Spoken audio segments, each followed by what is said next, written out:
À l'heure actuelle, je dirais à 70 chances sur 100 d'une élection de Joe Biden.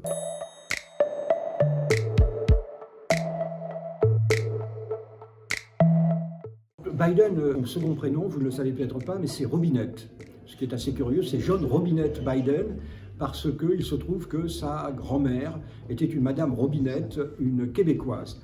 Donc il affirme, à cause de cela, d'avoir une faiblesse pour la France. Trump, quant à lui, c'est l'indifférence la plus totale, mais Trump manifeste son indifférence à peu près pour tous les autres pays en dehors des États-Unis.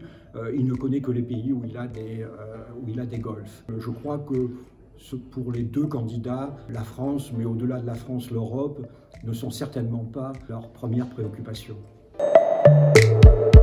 C'est un débat totalement artificiel. Il n'y a jamais eu de multilatéralisme pur. Chaque État défend ses intérêts essentiels et ne va pas les confier à une organisation multilatérale. Le fondement des relations internationales, ce sont des rapports de force et des rapports de force bilatéraux, mais il y a sur des sujets, les pays jugent qu'il est plus utile, plus efficace de travailler ensemble. Les États-Unis ne sont pas plus multilatéralistes que les Chinois. N'oublions pas que c'est déjà sous l'administration Clinton que les États-Unis ont refusé d'adhérer, par exemple, à la Cour pénale internationale. Biden et Kamala Harris, c'est un duo centriste. C'est le choix d'une stratégie centriste. Biden, à l'évidence, est un centriste, mais il a choisi aussi une vice-présidente qui, quoique femme noire de Californie, en réalité, du fait de son passé d'attorney général de l'État de Californie, est considérée comme une centriste.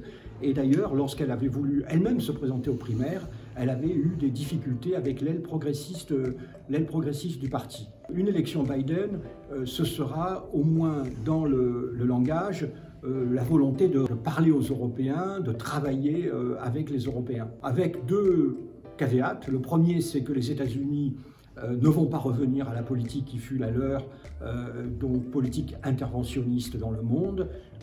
Même si Biden est élu, nous serons dans une logique de retrait relatif des États-Unis de la scène mondiale.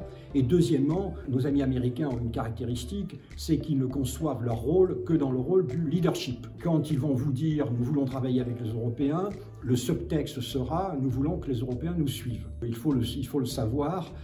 Trump ou Biden, les Européens devraient, et notamment face à la Chine, devraient avoir leur propre politique. À l'heure actuelle, je dirais à 70 chances sur 100 d'une élection de Joe Biden. Il reste 50 jours, il reste les 3 grands débats. Vous avez un candidat Biden qui est quand même fragile du fait de son âge, un âge qu'il montre. Vous avez Trump qui est une bête de scène. Puis tout est possible. Lorsque vous regardez ce qui s'est passé au cours des 3 derniers mois, nul n'aurait pu prévoir tout ce qui s'est passé. Et je crois que l'élection se refera, comme en 2000, sera assez comparable à celle de 2016 et risque de se faire de nouveau dans les 3 États de Wisconsin, Michigan et Pennsylvanie.